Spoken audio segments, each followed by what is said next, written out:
Hello, once again, and welcome to another edition of the SaskAgToday.com Roundtable.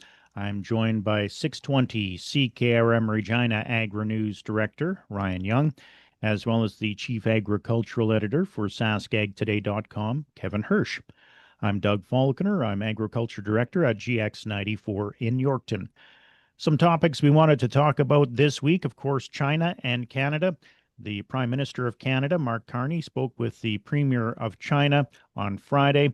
They want to start normalizing relations between the two countries once again. It's been a rocky road ever since Canada slapped some tariffs on electric vehicles and steel and aluminum. And of course, China counter tariffed on canola oil, canola meal, pork, as such things like that. Obviously, Kevin, good news to hear that there's going to be some dialogue. Yes, it's great to see. It's amazing what a different prime minister, even with the same political party, can do to reach out and mend some fences. Now, there was some talk that China had blocked something through the World Trade Organization with regard to Canada wanting those tariffs reviewed. But I think the most important thing is that Canada and China are talking and having a dialogue. And for canola oil and meal and for peas, that's really good news in addition to important for pork. So it lends hope that something can be worked out when the two sides are at least talking to each other. Of course, China, a very big market, as is India, another big market, over a billion people. And we understand that the Prime Minister of India, Narendra Modi, will be coming to the G7 summit in Alberta later this month. Your reaction to that news? I think that's very similar to the situation with China. Relations with India have also been soured for quite some time, and the reaching out to India and inviting Modi to the G7 summit is nothing but good news, and again can only lead to better and improved relations. So again, nothing you can nothing you can look at that's tangible yet, but at least steps in the right direction. We also saw Manitoba and Saskatchewan release their weekly crop reports. Spring seeding in Manitoba jumped from 85% to 95% in the past week. And in Saskatchewan, we saw spring seeding jump from 88% to 97%.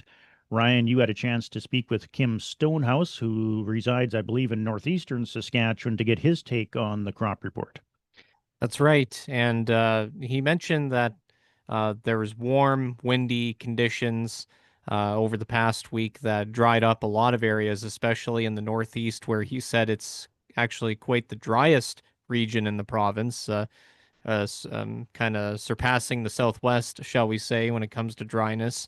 But for example, provincially, topsoil moisture levels, they were a little over 50% short and not a whole lot in the surplus category or the adequate category. So, kind of putting some hopes on rain for this month to kind of counteract that, and we'll see if that happens or not later this month. June is typically the wettest month of the year. But over here in the Regina area, crops continue to develop. It's been actually quite windy over here, and the forecast, not only for today but also into the weekend, it's going to be quite gusty with winds up to as high as 70 kilometers an hour on Sunday, I read. So that's likely going to dry the moisture levels on the topsoil more. And I wouldn't be surprised to see if there was a little more of an increase on the short percentage and very short as well. So again, we'll see where that goes. But on the positive side, though, crop development has been mostly pretty good. There are some areas that have had spotty crop development by crop type, pulses or cereals and whatnot. But that's good to see that crops are hanging in there, and hopefully they continue to hang in there. Kevin, your reaction to the fact that seeding is nearly complete? Yeah, seeding is right on time, and even in the area that had surplus moisture in southeast Saskatchewan, they've completed or almost completed seeding in a timely basis. And that southeast region, south of Regina, south of Yorkton, really that's the area that's looking the best for soil moisture conditions. Everywhere else is drying down into that poor and very dry category, and that really does not bode well. In crop spraying is well underway in some areas of the province, just getting going in other areas, but the wind has really hampered that. But strong winds and just a real lack of precipitation is a worrying trend. Almost everywhere will be looking for significant rains in the next couple of weeks, or it will become very worrisome. We also heard that there's a private Saskatchewan-based company working with Saskatchewan Pulse Growers on developing new fababean varieties for Saskatchewan. Obviously, some good news on that front. Yes, the Sask Pulse Growers, and people will remember a long-standing relationship with the Crop Development Center for royalty-free variety development, and that ended about 4 years ago. And so a couple of years ago, they announced a partnership with Lima Grain to do lentil and pea breeding, and now they've announced a partnership with a smaller seed development company out of northeast Saskatchewan to do faba bean development. In many areas of northern grain belt, lentils are not a fit. Peas have not turned out that well, and really to have a pulse option, faba beans is looked on as what is needed, and a fair bit of variety work is needed to get them so that they can be a viable and profitable crop especially in the northern grain belt. So they're continuing upon this road, and it's not royalty free. When the varieties come out, there will be royalties shared between Sask Pulse Growers and the development company, and any of that is going to be some time away. But at least they have a partner, and they're making inroads in faba bean breeding. They have a plan for the future.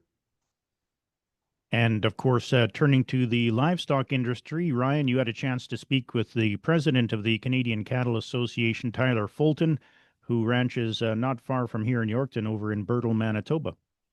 Yeah, I caught up with him just the other day here to kind of talk on a wide range of topics. And for Friday's show, I highlighted how calving and the spring season went for him. And he said overall things were looking pretty good. Calving was pretty good as well. It kept him busy.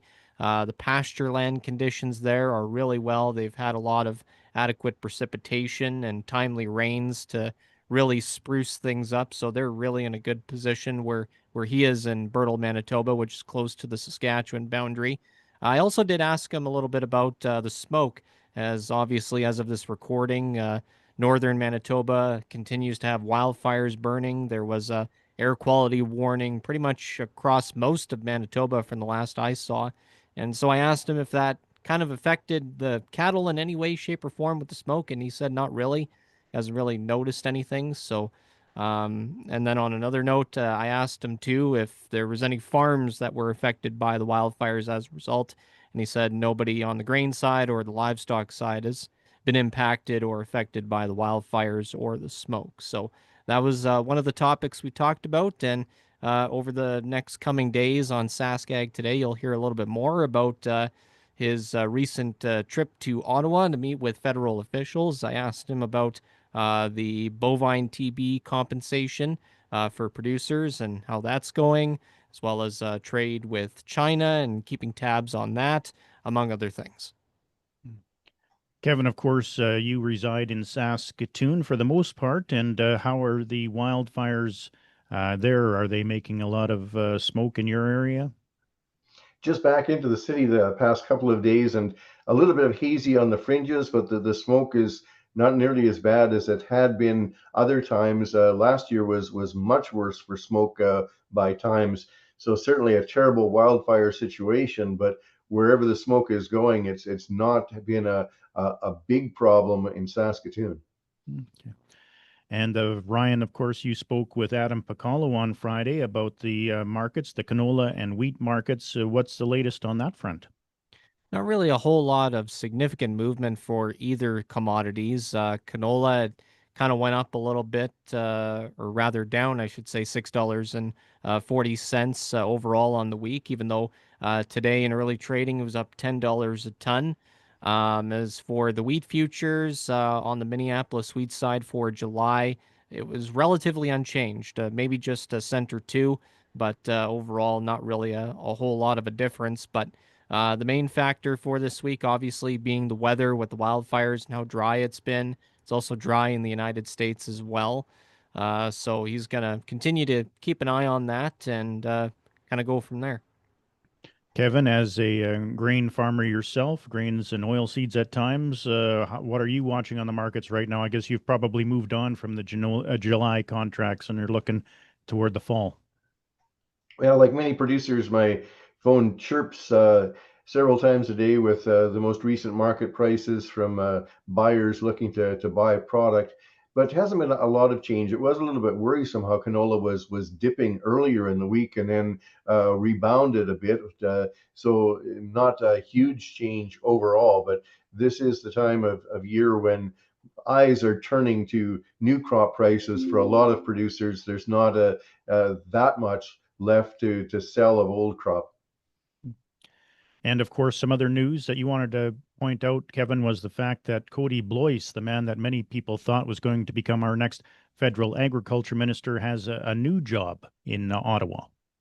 Yeah, everybody was surprised when Kody Blois, the short-lived agriculture minister, when Mark Carney first became prime minister, that was not reappointed to that position in Carney's cabinet after the election.